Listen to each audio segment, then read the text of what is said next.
va passer à la dernière conférence. Donc, c'est Victor Bouin, qui est CDO chez Exoflow, et Fanny Parise, qui est anthropologue. Et je leur laisse la parole. Jingle? Pas de jingle. Je peux avoir un jingle, Rémi? Apparemment non, ça a l'air compliqué, donc c'est pas grave. Du coup, est-ce qu'on peut avoir nos slides, s'il te plaît? L'un ou l'autre. Ah. Merci beaucoup, Rémi. Donc bonsoir à tous, je suis ravie d'être avec vous. Donc pour me présenter brièvement, je m'appelle Fanny Parise, je suis anthropologue, je suis chercheur associé à l'Université de Lausanne et mon métier c'est d'étudier les phénomènes de la modernité, les transitions sociétales à travers un prisme à 3 entrées qui sont la technologie, les croyances et la consommation. Eh bien, moi c'est Victor, je suis le CDO et un des 4 associés d'Exoflow. Et mon métier, c'est d'accompagner les intrapreneurs, donc des entrepreneurs au sein des grandes entreprises, et de les soulager au quotidien sur les aspects opérationnels, sur des aspects de design, et de leur apporter vraiment un gros coup de boost, une paire de bras supplémentaires. Voilà. Donc nous, de quoi on va vous parler? On va vous parler du design fiction. On va avoir une première entrée méthodologique sur les 2 jours que nous allons passer tous ensemble pour essayer un petit peu de cadrer et de vous expliquer ce qui va vous attendre pendant ces 2 jours. Donc pour commencer, c'est quoi le design fiction? Donc le design fiction ou design spéculatif ou encore design critique est une pratique du design qui consiste à explorer les implications d'évolutions futures. Il peut s'agir du futur probable, possible ou complètement spéculatif. À la croisée entre technologie et science-fiction, il s'agit d'une nouvelle façon de produire des récits pour nous aider à mieux appréhender le futur. Souvent présentées sous forme de vidéos, ces propositions détournent et questionnent nos usages dans une scène critique des mœurs contemporaines. Et du coup, pourquoi le design fiction en entreprise? Pour répondre à des questions stratégiques, dans quel monde vivront nos clients dans 20 ou 50 ans? Pour accompagner les réflexions stratégiques des équipes, quelles actions devons-nous mettre en place pour s'adapter à l'évolution de nos sociétés? Et enfin, pour ouvrir des réflexions nouvelles, quels seront les impacts de nos pratiques actuelles? Donc, du coup, la question qu'on peut se poser et qui va nous animer pendant ces 2 jours, c'est pourquoi le design fiction pour penser les smart robots? Donc déjà, pour imaginer la place de l'IA et des robots dans notre vie, pour construire dès à présent un futur commun qui nous correspond davantage, pour visualiser aujourd'hui l'impact de nos actions demain ou après-demain. Et effectivement, le travail de l'anthropologie et le travail de l'anthropologue, il commence dès à présent en se disant qu'effectivement, on se pose des questions sur la place de l'intelligence artificielle, sur la place des robots dans notre quotidien, mais au final, cette question est déjà parmi nous sans qu'on s'en rende compte. Par exemple, au Japon, l'année dernière, je suis allée étudier l'impact de la technologie dans la consommation et dans la vie de tous les jours. Par exemple, je suis allée dans des temples shintoïstes à la gloire de figurines manga. Je suis allée également voir les petites amies virtuelles des Japonais qui permettent l'émergence d'un 3e genre dès à présent qui sont en train de révolutionner le rapport homme-femme. Il y a quelques mois, j'étais invitée en Iran pour essayer de comprendre quel était l'impact de la technologie, des robots dans la conception, dans nos croyances et dans la place de Dieu, parce que l'Iran se pose beaucoup de questions en disant qu'effectivement, il y a des choses qui sont en train de se passer, que la religion peut reculer, ou la religion va évoluer ou doit évoluer. Et dès à présent, le parti pris, c'était de se dire, on va inviter des scientifiques de tous les pays pour qu'eux nous donnent leur vision sur la place de Dieu et des robots dans 20 ou 50 ans. Donc c'est vraiment une question qui est d'actualité et qui est déjà présente plus qu'on ne peut le croire. Yes. Et je me permets un petit ajout sur pourquoi est-ce qu'on va utiliser une méthodologie aussi prospective que la design fiction pour penser les smart robots. C'est que les smart robots, enfin les robots aujourd'hui, c'est un nœud technologique. C'est pas une technologie qui a émergé spontanément toute seule, c'est le mélange d'énormément de technologies différentes. Il y a les technologies de la mobilité, que ce soit les drones, les voitures aussi maintenant peuvent être des robots. On voit souvent le robot comme quelque chose d'anthropologisé, un truc avec des bras, des jambes, mais les robots sont énormément représentés dans nos sociétés actuellement. Et il faut les penser comme quelque chose de très complexe et de très complet. Donc envisager le futur de cette industrie, c'est difficile à penser avec des moyens traditionnels sans le voir dans un environnement très complexe qui peut nous permettre d'envisager la design fiction. Exactement. Donc pour cela, en fait, on développe une branche de l'anthropologie qui s'appelle l'anthropologie des futurs et qui va nous permettre de nous aider à faire un petit peu le tri et à y voir un petit peu plus clair dans le monde dans lequel nous vivrons bientôt. Donc, parce qu'on part d'un postulat simple avec les entreprises, c'est qu'aujourd'hui, la technologie ne va plus suffire pour pouvoir innover. Que observer les usages des individus ne permet pas de produire des innovations qui vont être disruptives. Et enfin, l'industrie est obligée de conduire des recherches différentes pour amener une vision renouvelée de l'innovation, par exemple avec le design fiction et les immersions sur le terrain. Et c'est ce que vous allez faire pendant 2 jours. Donc l'anthropologie, c'est quoi? Parce que revenons quand même aux fondamentaux avant de s'intéresser à l'anthropologie des futurs. Donc l'anthropologie, ça va être l'étude de l'homme et des cultures à travers le monde, et on va s'atteler à mettre en tension la diversité des cultures au prisme de l'unité de l'homme. Et du coup, l'anthropologie des futurs va s'intéresser aux relations entre l'imagination, les anticipations, comprenant à la fois les attentes et les spéculations, les aspirations, c'est-à-dire l'espoir, les sensations, les ressentis et les affects. Afin de mettre en place une sorte de moteur de l'innovation technologique, l'imaginaire va être alors exploité en tant qu'espace propice à globaliser les découvertes technoscientifiques, un petit peu comme un placement de produit avant l'heure. Les chercheurs observent 2 mouvements simultanés qui participent à créer des ponts entre fiction et technologie. D'une part, les technosciences qui utilisent la science-fiction pour devenir socialement acceptables, et de l'autre, la science-fiction qui est une source d'inspiration pour construire les objets technologiques de demain. Donc pour rendre ça un petit peu plus concret, je vais vous montrer à quoi ressemble et quelles sont les finalités de ce design fiction. Donc c'est vraiment une approche disruptive dans l'anticipation des changements et par la mise en place d'une situation fonctionnelle pour comprendre le réel et qui va avoir 3 objectifs. Ça va être une démarche spéculative, complémentaire aux études traditionnelles, c'est-à-dire qu'en anthropologie, on ne va pas se lancer dans un design fiction si on n'a pas fait une étude quali ou quanti préalablement. On va construire de la co-création pour avoir des pistes de provocation et on va créer des scénarios spéculatifs structurés par différents niveaux d'analyse, à la fois techniques, pragmatiques, sémiologiques, rhétoriques, culturels et idéologiques, afin pour les entreprises de les aider à se projeter et de projeter leurs équipes dans un futur abstrait et lointain, d'imaginer les services, méthodes de travail et usages qui feront la différence demain et après-demain, de s'assurer de rester compétitifs et efficaces sur le long terme. Donc en fait, la méthodologie du design fiction, elle ressemble un petit peu à ça. On a différentes étapes qui partent de l'identification d'un enjeu ou d'une problématique spécifique, qui va conduire au déploiement de white cards, une formalisation de scénarios d'usage qui va s'appuyer sur des lignées d'imaginaire, ou après on va créer d'autres lignées d'imaginaire qui vont s'appuyer sur de la veille technologique, des veilles sociétales et des modèles anthropologiques afin de pouvoir identifier d'autres sujets, d'autres problématiques sous-jacentes qui n'étaient pas forcément visibles au départ quand on a posé le problème et pour pouvoir proposer des univers fictionnels et afin de les mettre en scène. Et ce que vous allez faire pendant ces 2 jours, en fait, c'est tout ce schéma-là où on va vous donner à différentes étapes des outils pour pouvoir aller plus vite et construire pendant ces 2 jours votre propre design fiction. Tout à fait, parce que c'est vraiment un concept, enfin, c'est une méthodologie qui normalement se déploie sur un temps assez long, on l'a dit, il y a souvent de la veille, de la recherche à faire. Nous, ce qu'on a voulu faire sur Mindfact, c'est que ce soit accessible, fun et vraiment sympathique à faire au fur et à mesure. Donc on va vous accompagner, nous, facilitateurs, et aussi il y aura des experts, des animations, des workshops, afin de vous aider à aller très très vite dans ce process et à arriver en seulement 24 heures, ce qui est chaud, hein, l'anthropologue confirmera, ce qui est chaud, d'arriver à une design fiction qui est cohérente et qui vous permettra de penser un futur à la fois peut-être désirable, choquant, gênant, mais en tout cas qui nous fera réfléchir tous. Exactement. Et du coup, pour vous rendre un petit peu plus compte de ce à quoi ressemble un design fiction, je vais vous présenter un exemple qui a été développé il y a quelques mois en partenariat avec la Martinière d'Hydro et le diplôme de DSAA. Donc pour commencer, il faut se poser une question. Et si nous partions du futur pour comprendre les comportements d'achat d'aujourd'hui ? Dans un futur que nous espérons très très lointain, l'alimentation sera différente de celle que nous connaissons aujourd'hui. Par exemple, les repas pourront être pimpés. Effectivement, ce que nous mangerons ne sera pas forcément la réalité, mais du coup, nous serons projetés dans une nouvelle expérience alimentaire et de consommation. La viande animale, peut-être, ne tuera plus.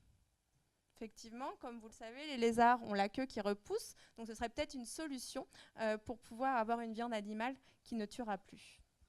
Mais ce sont des innovations qui sont déjà presque possibles aujourd'hui et qui donnent lieu à des scénarios disruptifs. Par exemple, on a les imprimantes alimentaires qui arrivent via des cartouches d'amidon à reproduire la forme, la texture et le goût des aliments. Même si on est à des phases de prototype, il y a déjà des modèles qui sont sur le marché et qui marchent plutôt pas mal. Pour le chocolat aussi, ça marche très très bien. Oui, en général, c'est effectivement pour la pâtisserie, mais c'est en train de se développer à l'ensemble du repas. Sur la viande qui ne tuera plus, on a tout ce qui est l'univers de la clean meat, avec de la viande qui est développée en laboratoire à partir de cellules souches d'animaux ou de cellules souches artificielles. Et on a également tout ce qu'on appelle la fausse viande, avec la boucherie végétarienne, par exemple, qui reproduit également l'odeur, la texture, le goût de la viande, alors que c'est tout végétal. Donc du coup, pour pousser un petit peu le scénario plus loin et faire du design fiction sur l'alimentation du futur, on a tiré un scénario très disruptif qui est celui du rapport de l'homme et de l'animal dans nos sociétés, où on sait qu'effectivement, il y a de plus en plus de personnes qui se disent flexitariennes, qui réduisent leur consommation de viande. On a la montée des droits des animaux dans certains pays européens. Et on s'est dit, qu'est-ce qui se passerait si l'animal et l'homme avaient les mêmes droits? Et du coup, en anthropologie, c'est ce qu'on appelle le concept de nature et culture, où en Occident, on a une distinction entre l'homme et l'animal, mais dans certaines cultures, dans des approches très holistiques du monde, il n'y a pas ce distinguo. Et du coup, ce scénario-là vise à vraiment imaginer un scénario très holistique de l'alimentation et de la prise alimentaire et de protéines animales. Donc du coup, le scénario qui a été imaginé, ça s'appelle l'au-delà. C'est un nouveau rituel funéraire qui réinvente les rites cannibales, et c'est une proposition du coup, de rituel néo-cannibale. Donc en fait, l'objectif de cette histoire, c'est qu'on a un corps qui est immergé dans l'eau et qui, par un procédé chimique, va permettre d'extraire les protéines du corps. Et ces protéines de corps seront récupérées dans une sorte de vase. Et pendant les cérémonies mortuaires, il y aurait toutes les personnes de la communauté qui seraient là et qui boiraient à tour de rôle le breuvage et les protéines pour pouvoir d'une part assimiler les protéines et faire vivre le défunt en soi. Mais du coup, le principe est pensé jusqu'au bout, comme on est dans une approche holistique du monde. Et après, ce corps-là ira dans le potager des âmes pour pouvoir fertiliser les sols. Donc effectivement, quand on présente ce design fiction de cette manière-là, en parlant du néo-cannibalisme, ça fait sourire, ça peut choquer, mais on se dit que ce n'est pas possible. Alors que si on s'intéresse à tous les éléments qui constituent ce design fiction, en fait, on se rend compte qu'on a déjà dans notre société tous les éléments pour que si la société évolue de la même manière, ça arrive. Par exemple, on a des technologies de crémation qui sont autorisées au Canada et qui commencent à arriver dans certains États des États-Unis, où on n'est plus sur de la crémation classique, mais par contre, on va dissoudre le corps dans de l'eau et dans de l'électricité parce qu'on a une empreinte carbone qui est beaucoup moins élevée. On a également, et ça se passe en France, dans l'industrie agroalimentaire, des technologies d'extraction des protéines des eaux dans l'eau pour pouvoir soit l'intégrer à d'autres sources alimentaires pour animaux, soit pour d'autres recherches scientifiques.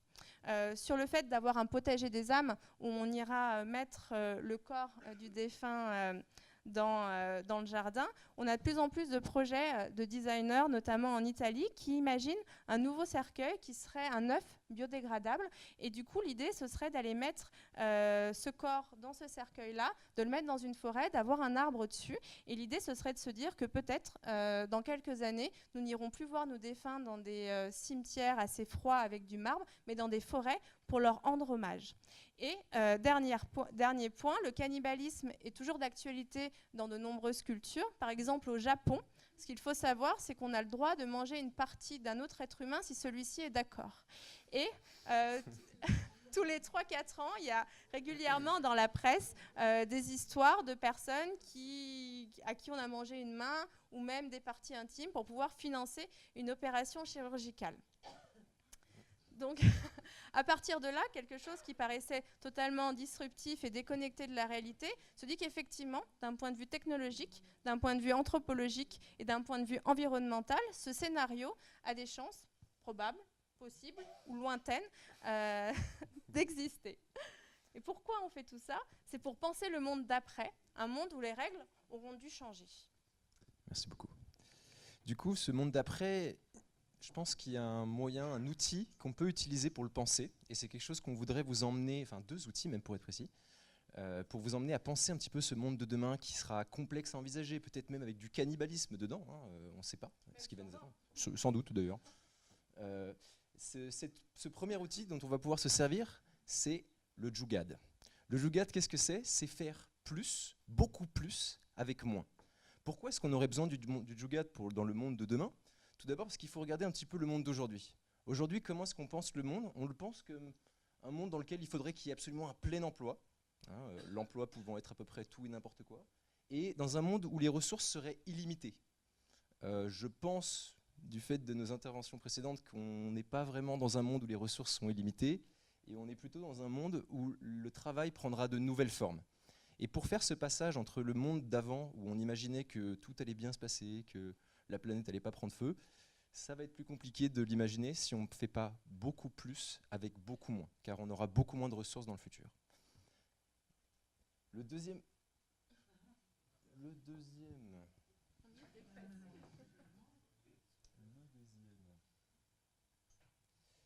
deuxième outil que je voudrais vous donner pour demain, pour pouvoir aller un petit peu plus loin dans cette approche de design fiction, c'est la dystopie. Avant de vous expliquer ce que c'est la dystopie, je voudrais vous montrer juste une petite vidéo.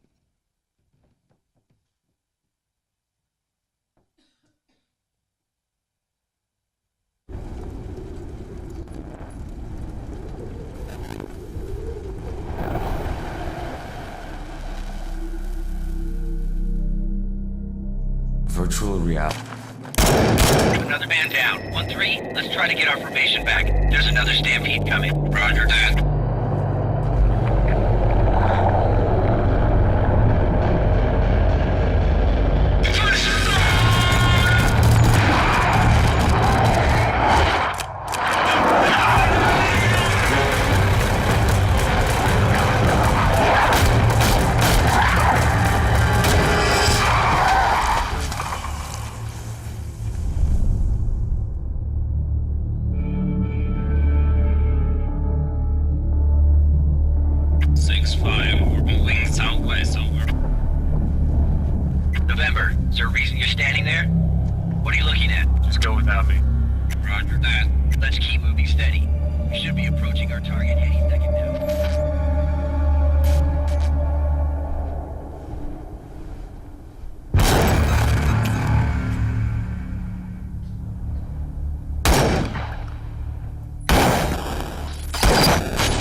Ça, c'est le futur. Un futur qu'on appelle dystopique, c'est-à-dire, contrairement à l'utopie, dont vous avez sûrement déjà entendu parler, c'est un futur qui serait, pardon, j'ai oublié de parler dans le micro, un futur qui ne serait pas forcément désirable, qui peut être dérangeant, qui peut être jugé maléfique. On a parlé tout à l'heure du concept de mal avec Olivier, ça peut être quelque chose qui est horrible. Pourtant, c'est un outil qui est extrêmement puissant pour stimuler la créativité. Pourquoi? Parce qu'il permet, en fait, de voir ce qu'on appelle des usages extrêmes. Là, vous n'avez peut-être pas tout compris dans le film, mais ce qui se passe, c'est que vous avez des joueurs de jeux vidéo qui, sur certains moments de leur jeu, sont en fait emmenés via des robots sur des situations de guerre réelles et qui se retrouvent en fait à faire le sale boulot de l'armée. Ils ne s'en rendent pas forcément compte. Là, le joueur qu'on a vu, il est on vous passera demain le film complet, ça c'était des extraits. Ce joueur-là, il se rend compte, parce qu'il a été hacké, que son robot, en fait, l'avatar qu'il contrôlait, était un véritable robot qui tuait des gens dans la réalité. Je vous spoil un petit peu sur la fin de ce film, mais il se suicide à la fin, ça fait mal. C'est difficile d'envisager. Bien raconter la fin là quand même. Ouais, je spoil, c'est pas grave. En fait, voir des usages extrêmes, c'est extrêmement intéressant pour la créativité parce que plutôt que de voir une utopie que vous pourriez faire entre vous sur cette design fiction, la dystopie, ça crée du débat, ça crée de l'engagement, ça crée vraiment une volonté de peut-être changer ou de détourner cet avenir horrible qu'on aurait envisagé tous ensemble. Et puis en plus, c'est marrant.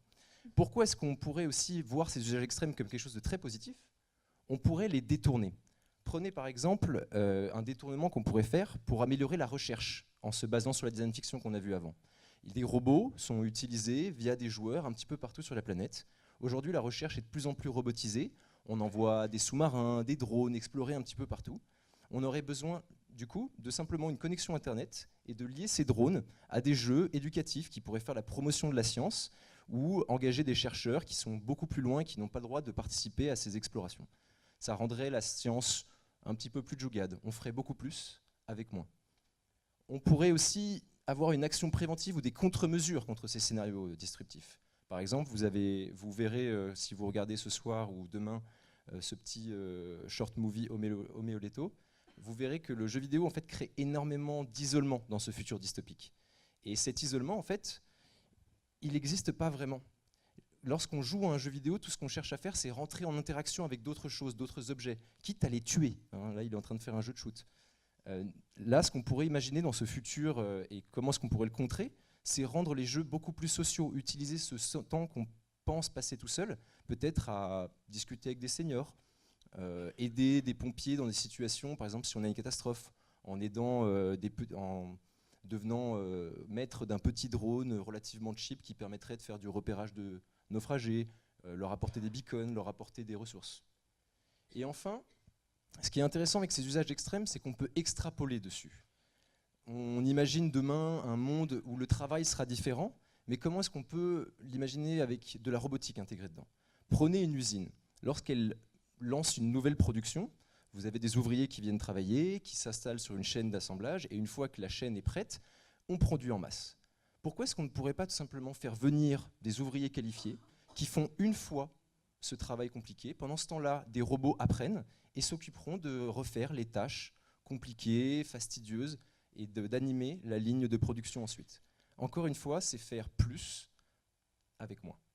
Le but de tout ça, vraiment, de vous emmener demain vers des dystopies, vers des usages extrêmes, c'est que vous réfléchissiez, que vous soyez dans cette posture-là, de détourner, de prévenir, ou peut-être d'extrapoler. C'est vraiment un jeu créatif. Et l'objectif, pour aller plus loin, c'est vraiment de se dire qu'on a déjà plein de technologies qui existent, qu'on connaît ou qu'on connaît moins, et c'est de se poser la question ensemble, dès à présent, sur la place que occupera la technologie demain avant qu'elle ne s'impose à nous.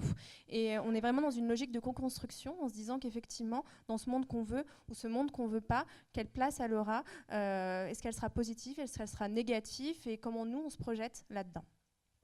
Eh bien, merci. Et du coup, voilà. On vous laisse avec la suite. Merci beaucoup.